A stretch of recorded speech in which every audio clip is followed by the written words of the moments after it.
হাসিনা পালিয়ে গেছে, কিন্তু হাসিনার চেলাপেলা ডান হাত বাম হাত এখনও বাংলাদেশে রয়ে গেছে। এদেরকে সর্বোচ্চ বিচারের মুখোমুখি করতে হবে শর্ট সময়, অল্প সময়, বেশি টাইম দেওয়া যাবে না। বেশি টাইম দিলে এরা আইনের ফাঁক ফোকর খুঁজবে। এই জন্য আইনের ফাঁক ফোকর খোঁজার আগেই এদেরকে শাস্তির আওতায় এনে শাস্তির মুখোমুখি করতে হবে। এদেরকে কোনোভাবেই ছাড় দেওয়া যাবে না। তো যাই হোক বন্ধুগণ, এই হচ্ছে ডিবির যে হারুন, এই হারুনের আমলনামা। ডিবির প্রধান হারুন और হারুনুর রশিদ, তিনি হাসিনার কতটা বিশ্বস্ত এবং কতটা কাছের ছিলেন সেটি আমরা খুব সহজেই অনুমান করতে পারি, বুঝতে পারি। এই ডিবির হারুন শেখ হাসিনার এতটাই ক্লোজ, এতটাই নিকটের কাছের ছিলেন যে ডিবি হারুন হাসিনার প্রত্যেকটা অর্ডার, আদেশ অক্ষরে অক্ষরে পালন করেছেন এবং তার বিনিময়ে হাসিনা তাকে তার যে প্রাপ্য, তার যে মজুরি, সেই মজুরির থেকেও তাকে কয়েক হাজার গুণ বেশি সম্মানী দিয়েছেন। আজকে মূলত আমরা একটু হারুন নামা উন্মোচন করব। তো বন্ধুগণ, যারা লাইভটি দেখছেন দয়া করে লাইভটি শেয়ার করে সবার মাঝে ছড়িয়ে দেবেন।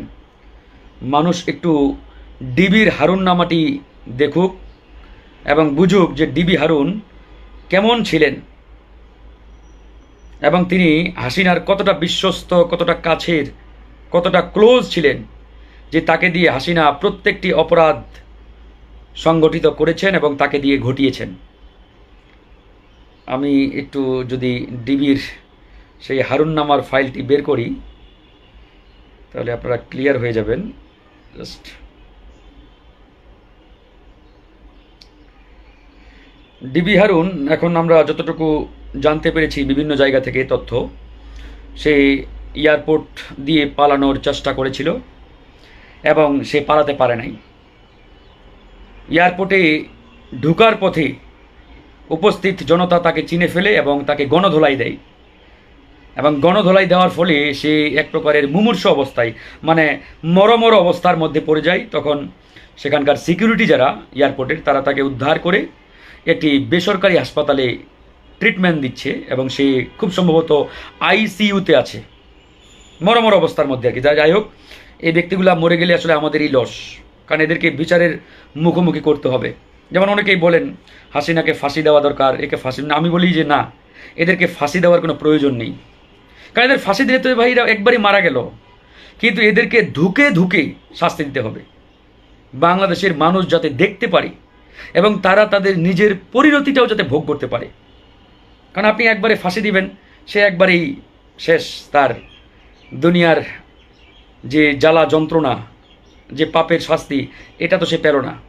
এই জন্য আমরা বলেছি যে না, এদেরকে একবারেই মেরে না ফেলে ধুকে ধুকে এদের বিচার করতে হবে, শাস্তি দিতে হবে। তো এখন বন্ধুগণ, আসুন আমরা একটু ডিবির হারুন নামাটা দেখি। আপনারা জানেন যে হাসিনা যত খুন করেছে, গুম করেছে, যত মানুষকে মেরেছে, তার অধিকাংশ গুণ খুন বেশ কয়েকজন ব্যক্তিকে দিয়ে করেছে। সবাইকে দিয়ে কিন্তু করে নাই, 7 থেকে 8 জন ব্যক্তিকে দিয়ে। তার মধ্যে একজন ডিবির হারুন, তার মধ্যে আরেকজন আছেন, কয়েকদিন আগে গ্রেপ্তার হয়েছেন, ওই যে জেনারেল জিয়া নামে পরিচিত, আয়নাঘরের প্রতিষ্ঠাতা। আরেকজন আছেন খুনি হাসিনার সামরিক উপদেষ্টা ছিলেন, জেনারেল তারিক সিদ্দিকী। তো এরকম 7 থেকে 8 জন ব্যক্তি খুনি হাসিনার যত খুন এবং গুম সবগুলো তাদের মাধ্যমে করেছেন। এবং এই যে ডিবির হারুন, এই হারুনের এতটাই লাগাম ছাড়া সে ছিল, দেখেন সে কিন্তু আইনকে ন্যূনতম কোনো তোয়াক্কা করে নাই। মানে বাংলাদেশে যে একটা আইন আছে ন্যূনতম, তার কাছে হাসিনাই আইন ছিল। তার কাছে ওই গণভবনই হচ্ছে তার হাইকোর্ট, সুপ্রিম কোর্ট। অর্থাৎ গণভবন যে রায় দেবে, গণভবন যে আপনার সিদ্ধান্ত দেবে, সেটাই তার সুপ্রিম কোর্টের মতো সিদ্ধান্ত। মানে এই হারুনদের কাছে হাইকোর্ট, সুপ্রিম কোর্ট বলতে গণভবনকেই তারা মেনে চলতেন। মানে গণভবনের রায়ই তাদের সর্বোচ্চ আদালতের রায়, আর ওই খুনি হাসিনা যা বলতেন এটাই সর্বোচ্চ সিদ্ধান্ত। বাংলাদেশে আর কোনো আইন তারা কখনোই মানতেন না, তোয়াক্কা করতেন না। এবার আসেন, আমি আবারও বলছি, লাইভটি একটু শেয়ার করে ছড়িয়ে দেবেন। হারুনের সর্বসাকুল্যে বেতন ছিল ৮০,০০০ টাকার মতো, এর বেশি হওয়ার কথা নয়। সব মিলিয়ে আমি আবার বলছি, তার রেসিডেন্স ভাতা ইত্যাদি ভাতা, অমুক ভাতা, তার ওই যে চিকিৎসা ভাতা, সব মিলিয়ে ৮০,০০০-এর উপরে হওয়ার কথা নয়। এবার আসেন, হারুনের সপরিবারে যুক্তরাষ্ট্রের নাগরিকত্ব আছে, তার স্ত্রী, তার ২ নম্বর, এটা আমি কিন্তু হারুন নামা বলতেছি আপনাদের। যুক্তরাষ্ট্রে নিউ ইয়র্কের নিউ হাইড পার্ক এলাকায় স্ত্রীর নামে $৫ মিলিয়ন একটি বাড়ি কিনেছেন হারুন। $৫ মিলিয়ন, মনে রাখবেন। উত্তরা ৩ নম্বর সেক্টরের ২০ নম্বর রোডে লেকপার ৬ তলার একটি আলিশান তার বাড়ি রয়েছে, এটি গেস্ট হাউস হিসাবে বেশি পরিচিত। তারপরে আসেন, একই রোডে অর্থাৎ ২০ নম্বর রোডেই ৮ তলা আরেকটি বাড়ি আছে হারুনের। এই বাড়িটির ৪র্থ তলায় সপরিবারে থাকতেন হারুন। এবার আসেন, উত্তরা ৩ নম্বর সেক্টরের ৭ নম্বর রোডের হোল্ডিং নম্বর ৫-এ ১০ কাঠা জায়গার উপর একটি ১০ তলা মার্কেট, এটি হারুনের শ্বশুরের নামে করা হয়েছে। মানে চালাক আছে মালটা, নিজের নামে সব সম্পদ রাখে নাই, শ্বশুরের নামে, শাশুড়ির নামে, শ্যালকের নামে, মানে এইভাবেই সে সম্পদগুলো মানে রেখেছেন। তো যাই হোক, এই মার্কেটটা তার শ্বশুরের নামে দিয়েছেন। এবার আসেন, উত্তরা ১২ নম্বর সেক্টরের সোনারগাঁও জনপথ রোডের ২১ নম্বরে ৬ তলা একটি বাড়ি, এই বাড়িটি বন্ধক রেখে শাহজালাল ইসলামী ব্যাংক থেকে ঋণ নেওয়া হয়েছে। এবার আসেন, উত্তরা ১৩ নম্বর সেক্টরের শাহ মাকদুম এভিনিউতে ১২ নম্বর প্লটটির মালিক হারুন। এখানে তাজ ফুড কোর্ট সহ কয়েকটি দোকান ভাড়া দেওয়া হয়েছে। এখনও শেষ হয় নাই ভাই, মাত্র শুরু। আসেন, ৩ নম্বর সেক্টরের ১৫ নম্বর রোডের ২৩ নম্বর হোল্ডিংয়ে ১৪ তলা বাণিজ্যিক ভবন, এটা হারুনের। এবার আসেন, ১৩ নম্বর সেক্টরের ৩ নম্বর রোডের ৪৯ নম্বর বাড়িতে ৬ তলা একটি বাড়ি, এটাও হারুনের। ৩ নম্বর সেক্টরের ৯ নম্বর রোডের ১ নম্বর হোল্ডিংয়ের ৭ কাঠার উপর একটি বাণিজ্যিক প্লট হারুনের। এবার আসেন, ১০ নম্বর সেক্টরের ১১ নম্বর রোডের ৩৯ নম্বর হোল্ডিংয়ের ৫ কাঠার একটি প্লট, এটাও হারুনের। এবার আসেন, ৫ নম্বর সেক্টরের ৬ নম্বর রোডে ঢুকতেই প্রথমে ২৯ ও ৩০ নম্বর হোল্ডিংয়ের ১০ কাঠার ২টি প্লটের মালিক হারুন। এবার আসেন, ১৪ নম্বর সেক্টরের ২০ নম্বর রোডের ১৭ ও ১৯ নম্বর প্লট ৪টি কোম্পানির শোরুম ভাড়া দেওয়া হয়েছে, এটাও হারুনের।